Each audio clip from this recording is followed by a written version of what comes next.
శ్రీ సచ్చిదానంద సమర్థ సద్గురు సాయి మహారాజ్ కీ జై. సాయి బిడ్డలందరికీ కూడా సాయినాథుని ఆశీర్వాదాలతో మనము 36వ అధ్యాయంలో ఉన్నామండి. ఇద్దరు గోవా పెద్ద మనుషులు కథ ఉంటుంది ఇందులో. షోలాపూర్ నివాసియకు ఔరంగాబాద్కర్ భార్య వింత కథలు ఉంటాయి. అయితే ఇద్దరు పెద్ద మనుషుల గురించి ఇందులో ప్రస్తావించుకున్నాం. ఫస్ట్ ఒకనాడు గోవా నుండి ఇద్దరు పెద్ద మనుషులు బాబా దర్శనానికే వస్తారు. బాబా పాద దర్శనము, సాష్టాంగ నమస్కారము, పాదములకు సాష్టాంగ నమస్కరించి ఇద్దరు కలిసి వచ్చినప్పటికీ బాబా వారిలోనొకరిని, వాళ్ళిద్దరు వస్తారండి, ఇద్దరు పెద్ద మనుషులు వస్తారు. అయితే బాబా దర్శనానికి వస్తారు. ఎక్కడి నుంచి? గోవా నుండి. రాగానే బాబా గారికి పాద నమస్కారం చేసుకుంటారండి. చేసుకున్న తర్వాత అందులో ఒక అతన్ని మాత్రము 15 రూపాయలు దక్షిణ అడుగుతారు బాబా గారు. ఇంకొకరు అడగకుండానే 35 రూపాయలు ఇవ్వబోతూ ఉంటే బాబా గారు నిరాకరిస్తారు. నాకు వద్దు అంటారు. ఎందుకు వద్దంటారో ఇందులో వివరిస్తున్నారు.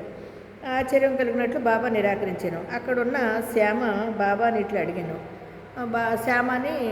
శ్యామ ఉంటాడు కదండి పక్కనే. ఆ శ్యామ గారు ఏమంటారంటే, బాబా ఎందుకు అతని ఏమో అడిగి తీసుకున్నావు, ఇతను ఇస్తానంటే వద్దన్నావు, ఎందుకు బాబా అని అడుగుతాడు. బాబా గారిని ప్రశ్నిస్తాడు. ఇద్దరు అని బాబాని అడుగుతాడు. ఇది ఏమి, ఇద్దరు కలిసి వచ్చింది, ఒకరి దక్షిణ ఆమోదించేదివి, ఇంకొకరి దక్షిణ వద్దంటివి, ఎందుకు భేదభావము? బాబా ఇట్లు జవాబిచ్చాను. శ్యామ, ఎందులకో నీకేమీనో తెలియదు. నేనెవరి వద్ద నుండి ఏమీ తీసుకోను, మసీదు మా ఈ బాకీని కోరును. అది శ్యామ, నీకేం తెలీదు, నువ్వేం మాట్లాడకు, నేను ఎందుకు తీసుకోననేది నీకు తెలియదులే. ఈ మసీదు మాయిలో ఈ తల్లి, నేను ఎప్పుడు స్వతంత్రుడను, ఈ మసీదు మాయి బాకీని కోరును, బాకీ ఉన్నవాడు చెల్లించి రుణ విమోచనము పొందును. నాకు ఇల్లు కానీ ఆస్తి కానీ కుటుంబము కానీ కలవా? నాకేం లేవు కదా, నాకేమీ అక్కరలేదు, నేను ఎప్పుడూ స్వతంత్రుడను. రుణము, శత్రుత్వము, హత్య చేసిన దోషము చెల్లించియే తీరవలేను, దానిని తప్పించుకున్న మార్గము లేదు. పిమ్మట బాబా తన విశిష్ట ధోరణిలో నేను ప్రథమమున అతడు పేదవాడు. ఉద్యోగము దొరికినచో ముందు 15 రూపాయలు దక్షిణ అడిగి తీసుకున్నాడు కదండి ఇద్దరిలో ఒకరిని. అతనుకి ఉద్యోగం వచ్చినప్పుడు, నాకు ఉద్యోగం వస్తే ఫస్ట్ జీతము 15 రూపాయలు, ఫస్ట్ జీతం అతనికి. ఆ 15 రూపాయలు నీకు వేస్తాను బాబా అని మొక్కుకుంటాడు. ఎప్పుడో 15 రూపాయలకి బదులు ఆ జీతము నిచ్చేదనని తనకి ఇష్టదేవుని మొక్కుకొనేను. అతనికి నెలకు 15 రూపాయలు ఉద్యోగం దొరికాను. క్రమంగా జీతము పెరిగినది. 15 రూపాయలు ఇచ్చాను, 15 రూపాయల నుంచి 30 రూపాయలు అయింది, 30 రూపాయల నుంచి 60 రూపాయలు అయింది, 60 రూపాయల నుంచి 100 రూపాయలు అయింది, 100 రూపాయల నుంచి 200 అయింది. అలాగా తుదకి 700 రూపాయలు వరకు అతడి జీతము పెరిగింది. అతడు ఐశ్వర్యాన్ని అనుభవించుచు కాలమందు తన నొప్పును మరిచాను. చాలామంది ఇక్కడేనండి ఇలాగ పొరపాటు చేస్తూ ఉంటారు. ఎందుకంటే భగవంతుడికి, బాబా గారికి అనుకుంటారు కానీ అది చెల్లించరు. ఆ బాబానే కదా, మనల్ని ఏమి అనడలే, ఏమి అవ్వదలే మనకి అనో నిర్లక్ష్య భావం ఉంటుంది బాబా విషయంలో మాత్రమే భక్తాదులకి, చాలామందికి. ఎందుకంటే నేను కూడా కొంతమందిని అనుభవపూర్వకంగా చూశాను కాబట్టి ఈ విధంగా చెప్తున్నానండి. అనుకుని మీరు ఎక్కడ బాబా గుడి దగ్గరికి వెళ్ళి అక్కడ అనుకున్నారో అక్కడ మీరు అనుకున్న దక్షిణ సమర్పించాలి. అది తప్పదు. నిర్లక్ష్యం అయితే పనికిరాదు. నిర్లక్ష్యం చేశారనుకోండి, మీరు తప్పకుండా బాగుంటారు, కానీ అది గుర్తొచ్చేంత వరకు కూడా బాబా గారు మిమ్మల్ని ఏమీ అనరు. ఒకవేళ అంతగా గుర్తులేదనుకోండి, ఆయనే గుర్తు చేస్తాడు. కానీ ఎప్పుడు మరవకండి, అనుకున్నది అనుకున్నట్టు చేయండి. అయితే ఇతను మొదటి వ్యక్తిని 15 రూపాయలు అడిగారు కదా బాబా గారు, రెండో అతను 35 రూపాయలు ఇస్తూ ఉంటే వద్దన్నారు కదా. శ్యామ ప్రశ్నిస్తే నీకేమి తెలియదులే అంటాడు. అప్పుడు బాబా గారు అంటారు, ఈ మసీదు మాయి తల్లి ఎవరిని ఊరకనే ఏమీ అడగదు, నాకేమన్నా ఆస్తులు సంపాదించి పెట్టుకోవడానికి నాకేమో ఇల్లు బాకిలా ఎవరో ఉన్నారు, కాబట్టి నా రుణం అంటే అనుకున్న దాన్ని ఇవ్వకపోతే కనుక అది ఆ రుణాన్ని తీర్చుకోమన్నాను. అతను 15 రూపాయలు జీతం అప్పుడే మొక్కుకున్నాడు. కానీ బాబా అతనికి ఎంత రెట్టింపు అయిపోయిందండి, నెల నెల పెరుక్కుంటూ వచ్చి 700 రూపాయలు అయింది. ఎక్కడ 15 రూపాయలు, ఎక్కడ ఇది. మరి ఈ విధంగా పెరిగిన బాబా గారు మొక్కు మాత్రం చెల్లించుకోలేకపోయాడు అతను.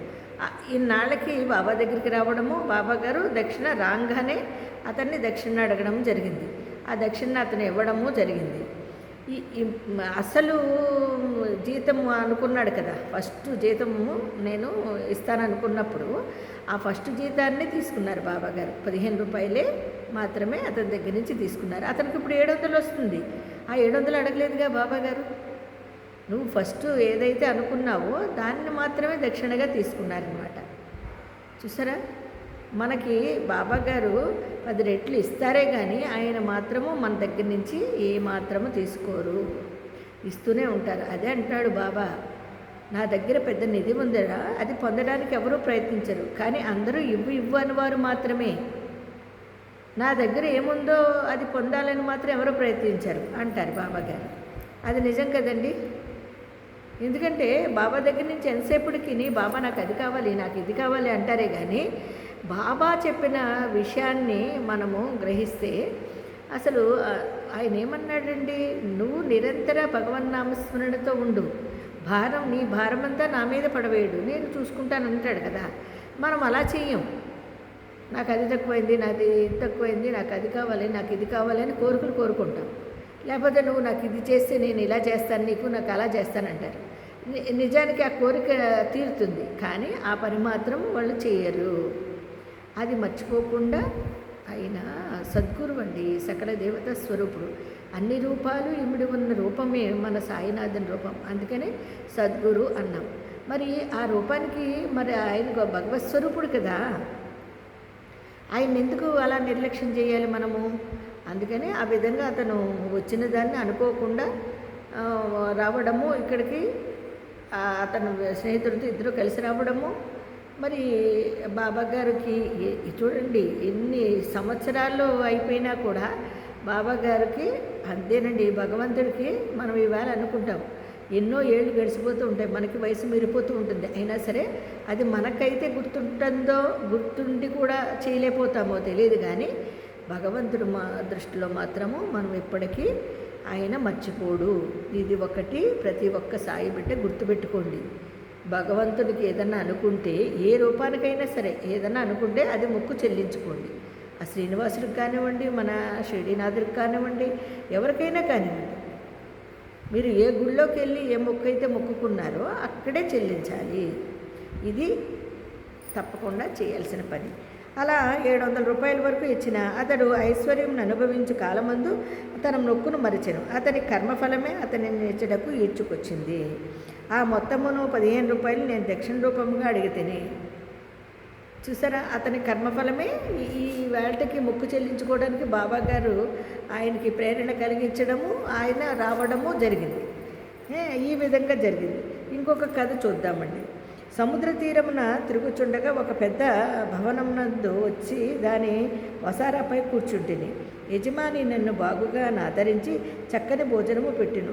బీరువా ప్రక్కన శుభ్రమైన స్థలము చూపి ఎక్కడ పరుండుమనెను. నేను అక్కడ నిద్రపోయి తిని. నేను గాఢ నిద్రలో నుండగా ఆ మనిషి యొక్క రాతి పలకను లాగి గోడకు కన్నము చేసి లోపలకు ప్రవేశించి నా జేబులోనున్న ద్రవ్యమునంతేను దొంగిలించాను. నేను లేచి చూసేసరికి 30,000 రూపాయలు పోయినవి. నేను మిగుల బాధపడి తిని ఏడ్చుచూ కూర్చుంటేని. అంతయు నోట్ల రూపముగా నుండెను. ఆ బ్రాహ్మణుడే దానిని దొంగిలించి ననుకుంటేని.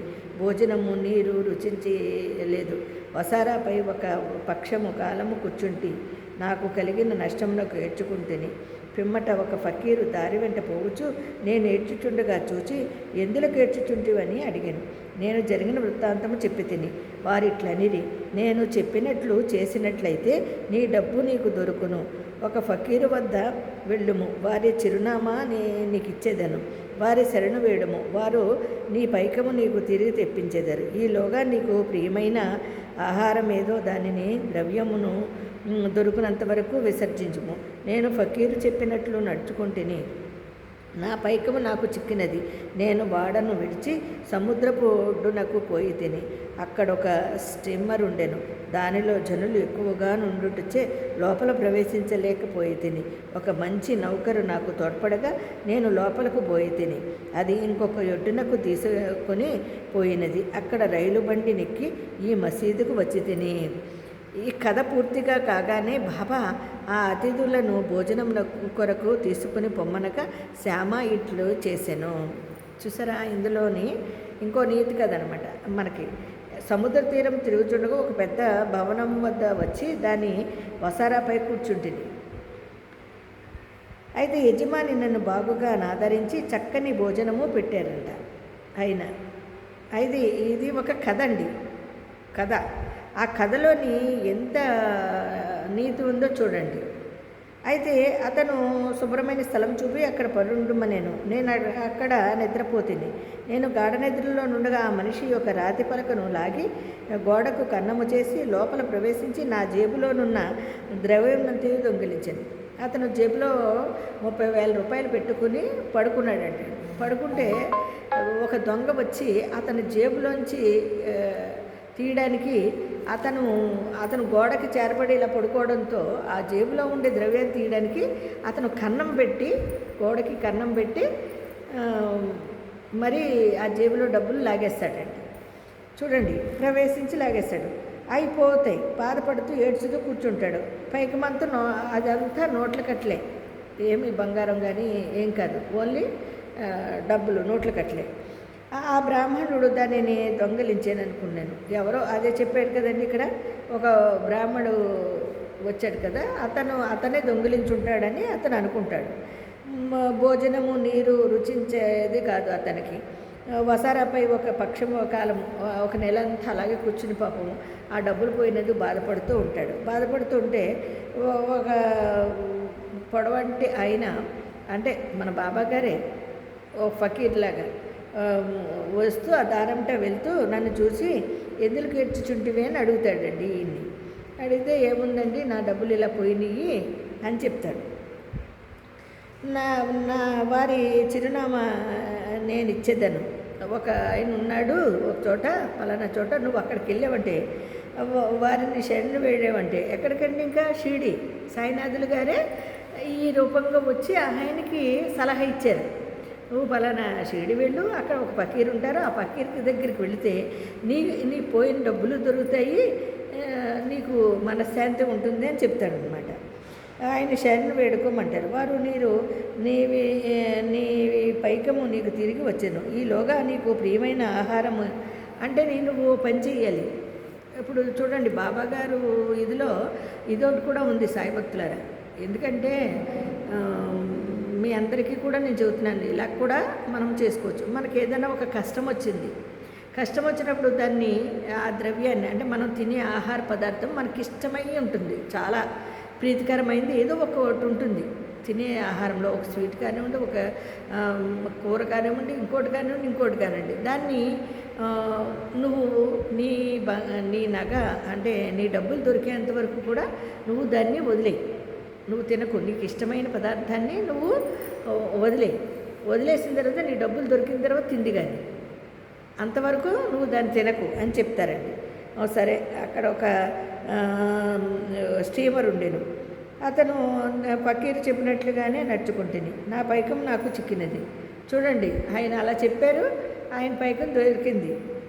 ఈలోగా నీకు ప్రియమైన ఆహారము దానిని దొరికినంత వరకు విసర్జింపు. నేను ఫకీరు చెప్పినట్లు నడుచుకుంటుని, నా పైకం నాకు చిక్కినది. నేను వాడలోనే ఉన్నాడు కదండి, ఇతను వాడలోనే ఉన్నాడు. అయితే వాడలోనే ఉండి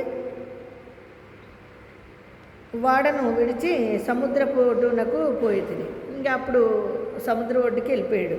అక్కడ ఒక స్టీమర్ ఉండేది. దానిలోని జనులు ఎక్కువగా నుండి లోపల ప్రవేశించలేకపోతుంది. ఒక మంచి నౌకరు నాకు తోడ్పడగా నేను లోపలకు పోయి తిని అది ఇంకొక ఒడ్డునకు తీసుకుని పోయినది. నేను అక్కడ ఒక స్టీమర్ ఉంది. ఆ స్టీమర్లో ఎక్కువ మంది ఉన్నారు. అయినా సరే నేను ఎక్కువగా నుండి లోపలికి ప్రవేశించలేకపోతున్నాను. ఒక మంచి నౌక నాకు తోడ్పడగా నేను లోపలకు పోయి తిని ఒక నౌకరు కనిపించేటప్పటికి ఇతనికి ప్రవేశం దొరికింది. అతను అందులోకి వెళ్ళాడంటే వెళ్ళిన తర్వాత అది ఇంకొక ఒడ్డునకు తీసుకుపోయింది. అక్కడ రైలు బండిని ఎక్కి అది వేరే ఒడ్డుకి తీసుకువెళ్ళడము, అతను దిగి రైలు బండి ఎక్కేస్తాడంటండి. ఈ మసీదులోకి వచ్చేసాడు. వచ్చిన తర్వాత కథ పూర్తి కాగానే బాబా ఆ అతిథులను భోజనం నాకు తీసుకుని పొమ్మనగా శ్యామ ఇట్లు చేశాను. శ్యామ వారిని ఇంటికి తీసుకుని పోయి భోజనం పెట్టాను. భోజన సమయంలో శ్యామ బాబా చెప్పిన కథ చిత్రముగానున్నదనెను. బాబా వారెన్నడూ సముద్ర తీరమునకు పోయి ఉండలేదు. వారి వద్ద 30,000 రూపాయలు ఎప్పుడూ లేకుండెను. ఎన్నడూ ప్రయాణము చేయలేదు. ద్రవ్యం ఎప్పుడునూ పోవుట కానీ వచ్చుట కానీ జరగలేదు. కాన దాని భావము తమకేమైనా తెలిసినదా అని వారిని అడిగాను. అతిథుల మనస్సులు కరిగెను. వారు కండ్ల తడిపెట్టుకునిరి. ఏడ్చుచు బాబా సర్వజ్ఞుడు, అనంతుడు, పరబ్రహ్మస్వరూపుడే అని నుడివిరి. బాబా చెప్పిన కథ మా గూర్చియే. వారు చెప్పినదంతయు మా విషయమే. వారికి ఎట్లు తెలిసెనో అనున్నది గొప్ప చిత్రము. భోజనమైన తర్వాత పూర్తి వివరములను చెప్పిద్దామనిరి. చూసారా, ఇదంతా కథ చెప్పుకొచ్చాడు అతను. ఈ కథ అంతా శ్యామకి చెప్తాడు. శ్యామ కూడా వింటాడు. అప్పుడు శ్యామని బాబాగారు అంటారు. బాబాగారు ఎప్పుడు ఎక్కడికి ప్రయాణం చేయలేదు, వాడెక్కడ ఏంటి, సముద్రంలో ప్రయాణం చేయడం ఏంటి, ఇవన్నీ కూడా వింతే కానీ చూడండి, అది అంతా జరిగింది ఏంటంటే ఆ యొక్క భక్తుడి కోసం, అతని యొక్క చూడండి మనసులోని భావాలు ఏ విధంగా చెప్పేస్తారో బాబాగారు. అతను డబ్బు అయితే పోయింది, పాపం బాధతో ఉన్నాడు. కానీ ఇదంతా కూడా సర్వజ్ఞుడైన బాబాగారు ఏ రూపంగా తీసుకొచ్చారో చూడండి. అతన్ని తిరిగి మసీదుకి వచ్చాడు అతను. ఇదంతా జరిగింది అతనికి ఒక స్వప్నంలాగా, ఒక కళలాగా, అది ఒక కథ లాగా జరిగిపోయింది. అయినా సరే అతను బాబాగారు చూడండి, బాబా సర్వజ్ఞుడు, అనంతుడు, పరబ్రహ్మస్వరూపుడు అని నుడివిరి. బాబా చెప్పిన కథ మా గూర్చియే అతను అనుకున్నాడు. ఇక్కడ ఈ కథ అంతా చెప్తున్నది బాబాగారు మా గురించే అని చెప్పి ఇదంతా కథ చెప్తున్నారండి. ఎవరు చెబుతున్నారు? బాబాగారు. ఇలా ఒక అతను ఉన్నాడు, ఇలా ప్రయాణం చేశాడు, అతను ఇంత పోగొట్టుకున్నాడు అని బాబాగారు ఈ కథ చెప్తూ ఉంటారు.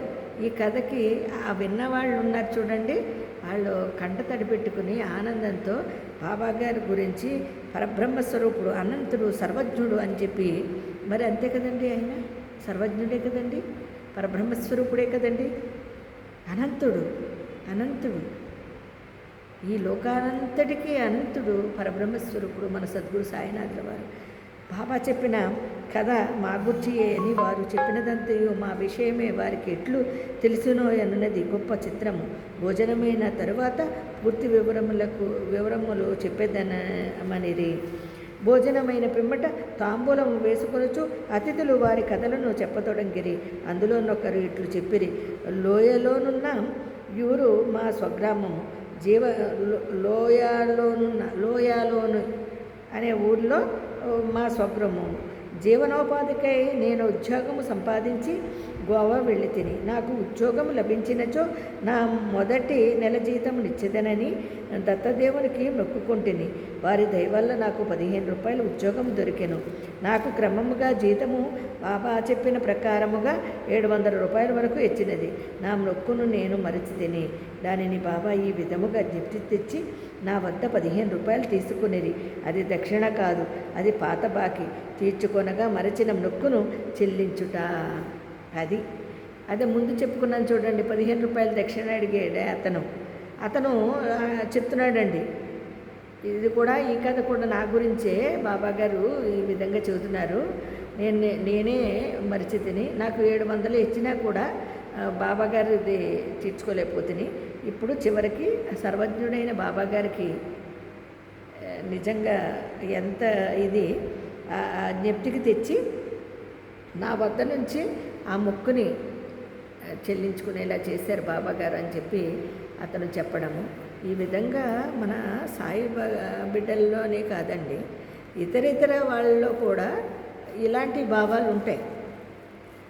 ఎప్పుడైనా అనుకుంటే తప్పకుండా మీ మొక్కుబడిని చెల్లించుకుని చక్కగా భగవంతుని యొక్క ఆశీర్వాదాలు పొందండి.